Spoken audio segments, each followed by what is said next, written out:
فاتحہ۔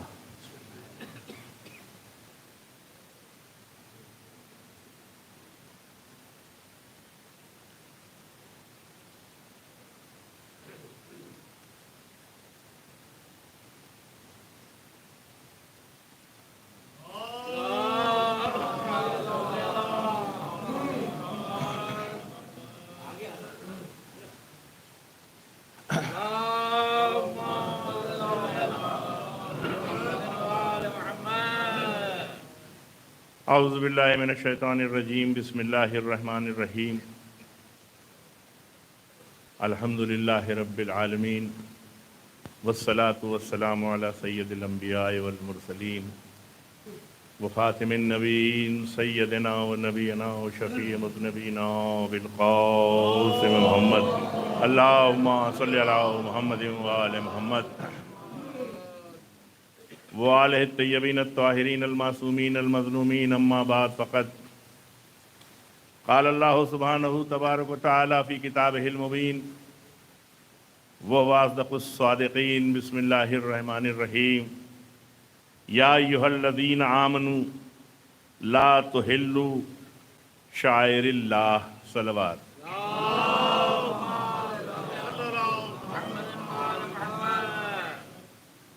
حضرات، اس مجلس کی تاریخ کا سن 96 سے ارجے بھائی نے تذکرہ کیا، 94 میں میں آیا، اور غالباً جس سال آیا ہوں 94 یا 95 میں، تو اس مجلس کو خطاب کرنے کا شرف بھی مجھے مقصود بھائی نے دیا۔ یہ پہلا اتفاق ہے جب وہ مرحوم نہیں ہیں، مگر یہ بھی ان کا امتیاز ہے کہ بی بی کی محفل کو انہوں نے پڑھا اور اس کے بعد بی بی کی خدمت میں چلے گئے۔ آپ حضرات ان کی مغفرت کے لیے دعا کریں، اور ایک بار سورہ حمد پڑھ کے اور 3 بار سورہ توحید پڑھ کے ان کی روح کو بخشتے ہیں۔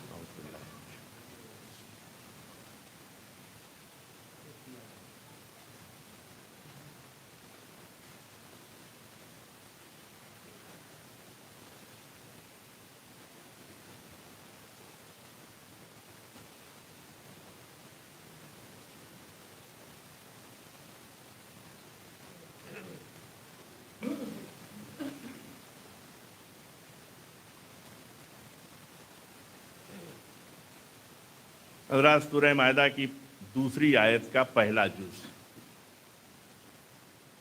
میں نے آپ کے سامنے پیش کیا ہے۔ اس میں کہا جا رہا ہے کہ اے ایمان والو،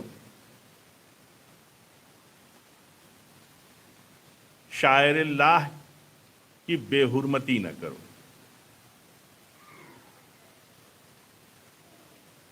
کیونکہ یہ سلسلہ چل رہا تھا اور ماشاءاللہ 5 دن ہم نے خطبہ فدق کے سلسلے میں بیان سنا، لہذا میں نے کہا کہ بہت ترتیب سے مجلس ہو رہی تھی، آج تھوڑا بے ترتیب باتیں کروں آپ کے بیچ میں۔ صلوات پڑھ دیں آپ حضرات۔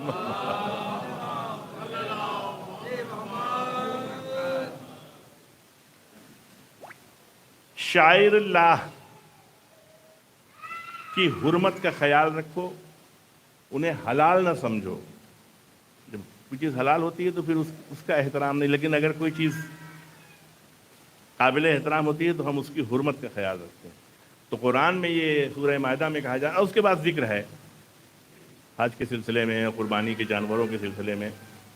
تو ایک سوال ذہن میں آئے گا، یہ شاعر اللہ ہے کیا؟ خاص طور سے میں کوشش کرتا ہوں کہ جو ینگسٹرز ہیں ان کے لیے، اس لیے کہ جو بزرگ ہیں وہ تو جانتے ہیں۔ شاعر لفظ جو ہے، شاعر نہیں، شاعر،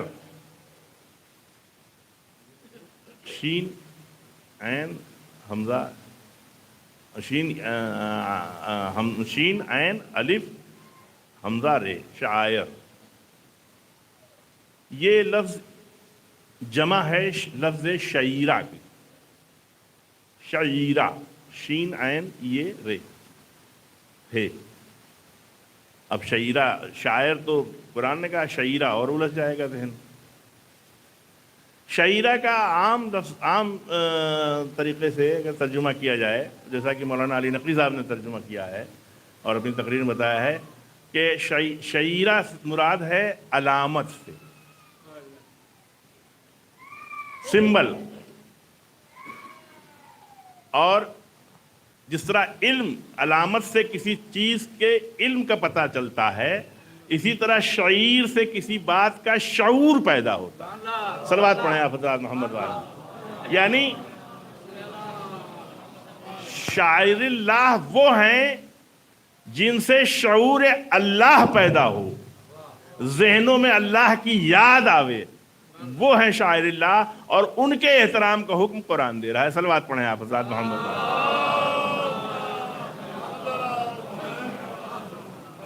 اب اس کے بعد قرآن میں 2-3 آیتیں ہیں جس کا میں ریفرنس آپ کے سامنے دے دیتا ہوں کہ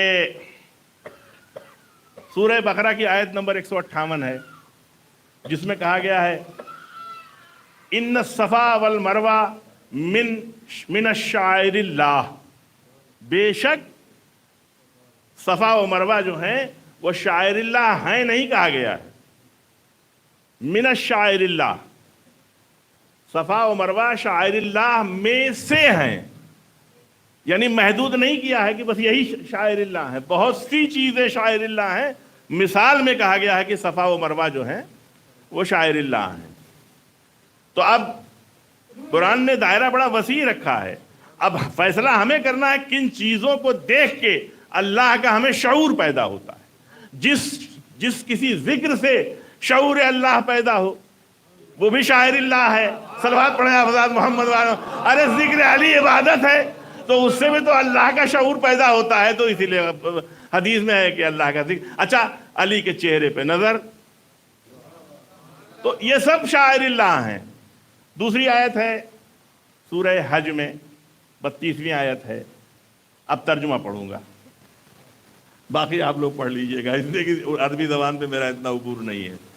جو شاعر اللہ کا احترام کرے گا تو یہ دلوں کا تقوی ہے۔ پھر سورہ حج کی آیت نمبر 36 میں ہے کہ قربانی کے اونٹ ہم نے تمہارے لیے شاعر اللہ بنائے، یعنی وہ اونٹ جو حج کے زمانے میں قربانی کے لیے لے آتے ہیں وہ بھی شاعر اللہ ہیں۔ تو یوں کہہ دوں، اب سنیے اس کو اور ذرا سا، صفا و مروہ جمادات میں ہیں،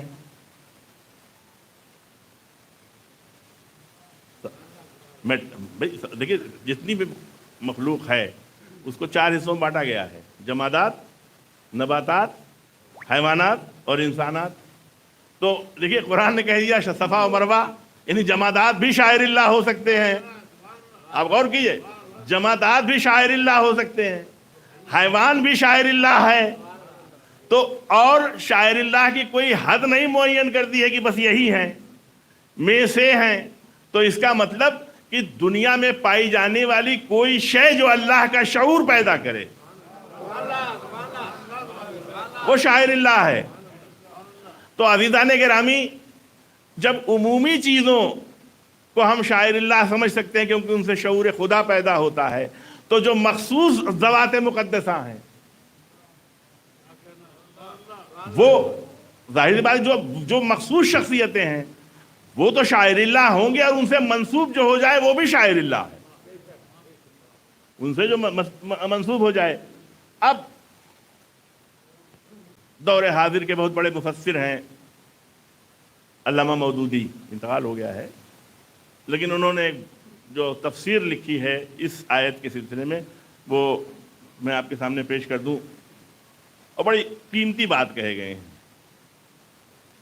ہر وہ چیز جو کسی مسلک، عقیدہ یا طرز فکر و عمل یا کسی نظام کی نمائندگی کرتی ہو وہ اس کا شاعر اللہ کہلائے گی، وہ اس کا شاعر کہلائے گی، کیونکہ وہ اس کے لیے علامت یا نشانی کا کام دیتی ہے۔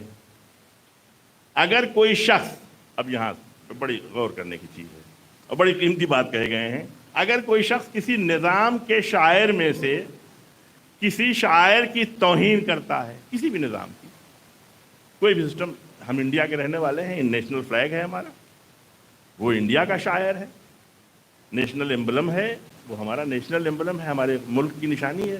اگر تو وہ کہہ رہے ہیں کہ کسی بھی نظام کے شاعر میں سے کسی شاعر کی توہین کرتا ہے، اور اگر وہ توہین کرنے والا خود اسی نظام سے تعلق رکھتا ہے تو اسے آپ کیا کہیں گے؟ یہی جو بات انہوں نے کہی ہے کہ اسی نظام سے تو یہ اس کا فعل اپنے نظام سے ارتداد ہے اور بغاوت کا ہم معنی ہے۔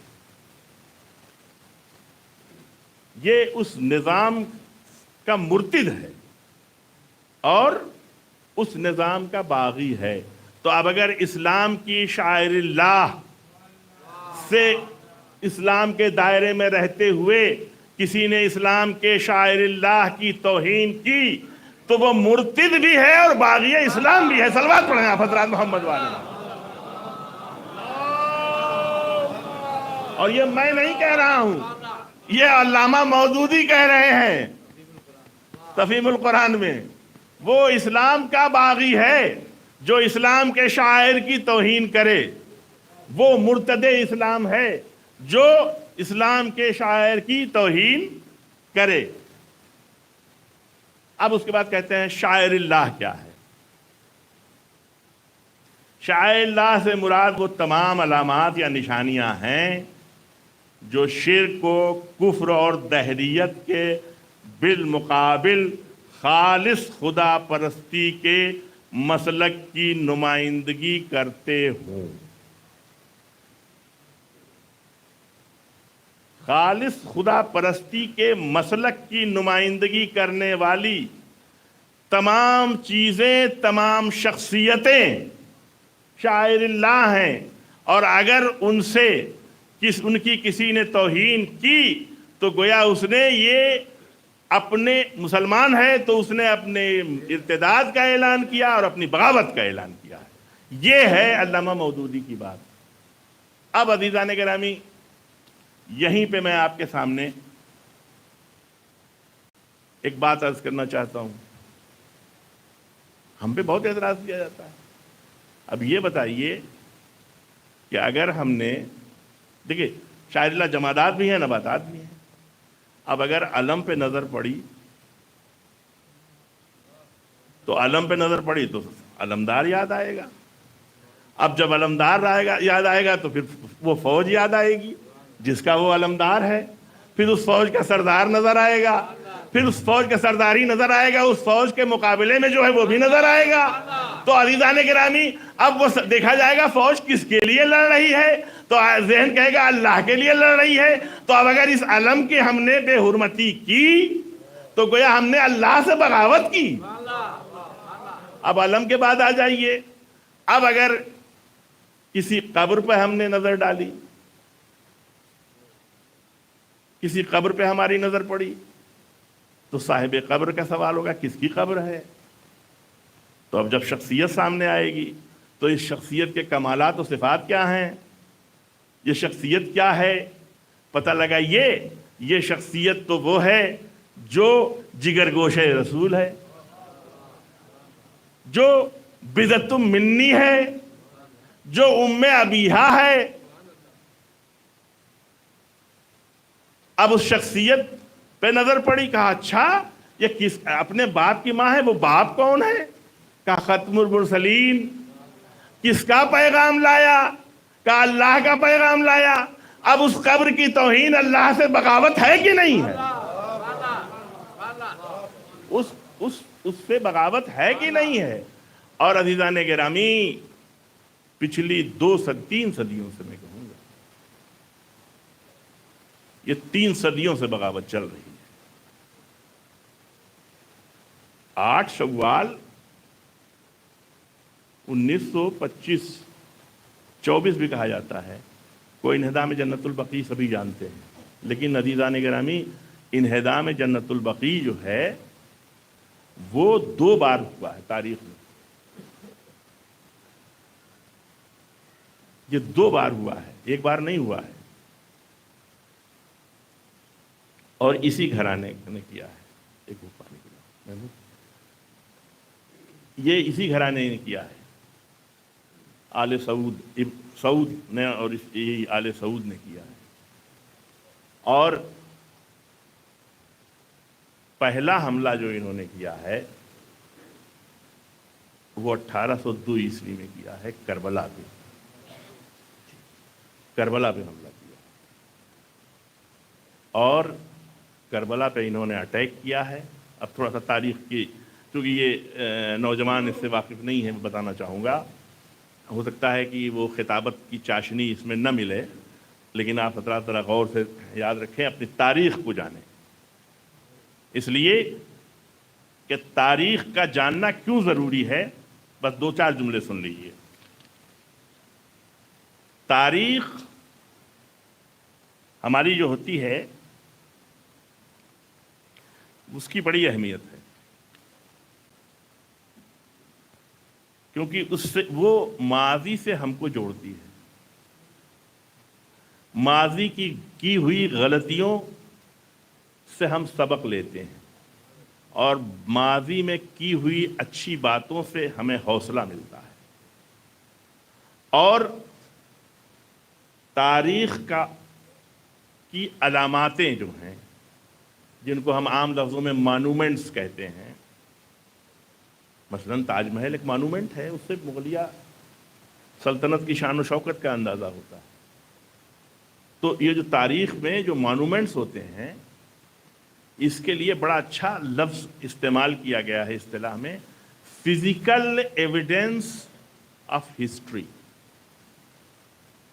یہ تاریخ کی فزیکل کو اردو میں کیا کہیں گے میں نہیں بتا سکتا، لیکن دیکھیے ماشاءاللہ ہمارا مجمع ایسا ہے کہ جو جانتا ہے صلوات پڑھیں آپ حضرت محمد۔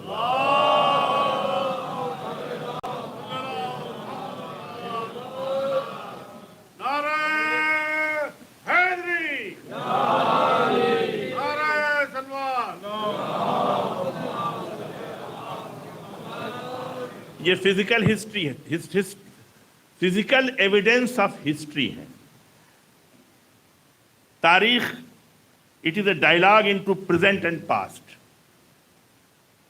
ماضی اور حال کے بیچ میں ایک ڈائلاگ ہے، گفتگو ہے تاریخ کے ذریعے۔ Relationship between causes and effects upon the society, یعنی سوسائٹی پہ کیا اثرات ہوئے ہیں اور کیا وجوہات تھیں، جب تاریخ جانیں گے تب سمجھ میں آئے گی بات۔ ہاؤ تھنگس اسٹارٹیڈ، ابتدا کیسے ہوئی باتوں کی، چیزوں کی ابتدا کیسے ہوئی، اینڈ ہاؤ تھنگس میں اینڈ، اور کیسے حالات کا اختتام ہوگا، یہ بھی تاریخ کی روشنی میں اندازہ ہو جاتا ہے۔ اسی لیے کہا گیا ہے history repeats itself. And where are we now going, اگر تاریخ ہمیں کا پتہ ہے تو ہم یہ بھی اندازہ لگا لیں گے کہ ہم جس راستے پہ جا رہے ہیں اس کا انجام کیا ہونے والا ہے۔ تو تاریخ ایک ایسا سبجیکٹ ہے، میں اس بات کو آپ کے سامنے عرض کروں، تاریخ ایک ایسا سبجیکٹ ہے کہ ہر سبجیکٹ کی تاریخ ہے۔ میڈیکل کی تاریخ اپنی ہے، ایئر فورس کی اپنی تاریخ ہے، نوئیڈا کی اور کہتا ہے نوئیڈا اتھارٹی کی اپنی تاریخ ہے، ہر چیز کی ایک تاریخ ہے، ہماری مجلسوں کی اپنی تاریخ ہے۔ تو تاریخ کوئی ایسا موضوع نہیں ہے جس پر تاریخ محیط نہ ہو، اور تاریخ میں ان مقابر کا جو ذکر ہے، خاص طور سے بات محدود کر دیتا ہوں کیونکہ بات بہت لمبی ہو جائے گی اور مجھے وقت کا بھی خیال ہے، 15 منٹ تمہید میں نکل گئے، جو بات فیکٹس پیش کرنے ہیں وہ کہ تاریخ، یہ مقابر جو ہیں جہاں تک میں نے پڑھا ہے، بھائی پوری اتھارٹی سے نہیں کہہ سکتا، صلح امام حسن کے بعد جنت البقیع کی توسیع کی ہے معاویہ نے، اور تیسرے خلیفہ کی جو قبر تھی وہ یہودیوں کے قبرستان میں تھی، آپ سنا ہوگا، تو اس کو ایکسپینڈ کر کے جنت البقیع کو اس میں شامل کیا، اور جہاں تک میں نے پڑھا ہے کہ اس قبر کے اوپر پہلا قبہ معاویہ کے دور میں بنایا گیا ہے خلیفہ ثانی کے طرف۔ اور یہ جنت البقیع جو ہے اس کا اصل نام تاریخی بقیع غرقد ہے۔ بقیع معنی ہوتا ہے ایک ایسا باغ جو بالکل گھنا ہو، یعنی زمین کا کوئی حصہ اس کا خالی نہ ہو، اس میں غرقد ایک ایسی جھاڑی، مختلف نام مختلف معنی بتائے گئے ہیں، لیکن یہ کہ غرقد ایک ایسی جھاڑی شرب ہے جس میں رنگ برنگے پھول نکلتے ہیں. تو یہ جو ہے غرقد، یہ بقیع غرقد جو مسجد نبوی سے متصل ہے، آج بھی ہے، تو یہ باغ تھا. چنانچہ انصار میں پہلی قبر جو بنی ہے وہ اسد ابن زرارہ کی بنی ہے یہاں پہ. اور مہاجرین میں جو پہلے مدفون ہیں وہ عثمان ابن مظعون ہیں. رسول اللہ نے کہا کہ نہیں دفن کرو، اور اس کے بعد پھر وہ سلسلہ بڑھتا گیا. اور آج دیکھ رہے ہیں کتنا بڑا قبرستان ہے اور کتنی قبریں ہیں. پھر اس کو بقیع غرقد سے بدل کے اس کا نام جنت البقیع رکھ دیا گیا، اور جنت البقیع. اور ظاہر بات ہے کہ اب جنت تو ہے ہی ہے، اس لیے کہ مالکان جنت وہاں آرام کر رہے ہیں. صلوات پڑھیں آپ حضرات محمد. عالم اسلام سے شکوہ ہے کہ تقریباً 7,000 سے 10,000 صحابہ دفن، تبع تابعین بھی ہیں. وہ شہدائے احد جو احد میں زخمی ہوئے تھے لیکن وہاں شہید نہیں ہوئے، مدینے میں آ کے شہید ہوئے، وہ بھی دفن ہیں. آل رسول اور رسول اللہ کے خاندان کے، آپ کی ازواج، آپ کے بچے سب دفن ہیں. خاندان بنی ہاشم کے بہت سے افراد گناؤں گا تو 7,000 سے 10,000 صحابہ، جس میں شہدائے ہرہ بھی ہیں، وہ دفن ہیں. مگر صحابیت کا دم بھرنے والے 10,000 شہداء کی قبریں مسمار کر دی گئیں اور خاموش ہیں. اور اب شکوہ ہم اپنوں سے بھی کرتے ہیں کہ ہمارے 5 معصومین دفن ہیں، لیکن ہم بقیع کو یاد صرف جناب معصومہ کی شہادت پہ کرتے ہیں. صحیح معنوں میں تو ہر امام کا جب ذکر ہو، چوتھے امام کا ہو، دوسرے امام کا ہو، 5ویں امام کا ہو، 6ٹھے امام کا ہو، تو ہر امام کے موقع پہ ہمیں بقیع کو یاد رکھنا پڑے گا. لیکن خیر، کم سے کم ہم یاد تو کرتے ہیں، اوروں نے تو بھلا دیا، اوروں نے تو بھلا دیا. تو یہ بقیع کی اب اس کے بعد تاریخ میں ملتا ہے، ابن جریر غالباً نام تھا، یہ 7ویں صدی ہجری میں اس نے جو سفر نامہ اپنا لکھا ہے مکے و مدینے کا، تو اس میں ذکر کیا ہے کہ یہ جنت البقیع میں قبے بنے ہوئے تھے، مقابر بنے ہوئے تھے. اس کے بعد 8ویں صدی ہجری میں ابن بطوطہ، بڑا فیمس نام آپ نے سنا ہوگا، ہاں، ابن بطوطہ نے بھی بقیع میں مقابر کا ذکر کیا ہے. تو کم سے کم 600 سال سے تو وہاں مقبرے کا تاریخی ثبوت ہے کہ قبروں پر مقبرے بنے ہوئے تھے. اس کے بعد پہلا حملہ انہوں نے ابن تیمیہ کے فالوورز اور یہ جو ابن سعود اور عبد الوہاب، ان لوگوں کا جو ایک گٹھ جوڑ بنا تھا، اس میں انہوں نے پہلا حملہ کربلا پہ کیا 1802 میں، اور تقریباً 8 گھنٹے امام حسین علیہ السلام کے روضے کی لوٹ مار کی. 5,000 افراد کو کربلا میں قتل کیا ہے، اور 5,000 اونٹوں پر روضے کی لوٹ کا مال لاد کر کے یہ گئے. اور اس کے بعد ان کا ارادہ تھا کہ اب ہم نجف پہ اٹیک کریں، مگر انہیں اطلاع ملی کہ اب اوٹومن امپائر کی فوجیں آنے والی ہیں، لہذا یہ وہیں سے 8 گھنٹے انہوں نے لوٹ مار کی ہے اور وہیں سے واپس نجد چلے گئے. اس کے بعد انہوں نے پھر مدینے اور مکے پہ حملہ کیا اور اس کو مسمار کر دیا، جنت البقیع اور یہ سب انہوں نے مسمار کیا. تب بڑا سخت احتجاج ہوا ہے. ایران کے شہنشاہ نے کہا اوٹومن امپائر سے کہ اگر آپ نہیں کرتے ہیں تو پھر ہمیں مداخلت کرنی پڑے گی. اور انہوں نے کہا نہیں، ہم کر رہے ہیں، آپ رکیے. تو چنانچہ یہ بھی ملتا ہے کہ شاہ ایران نے تقریباً 500 بلوچ فیملیز کو، خان صاحب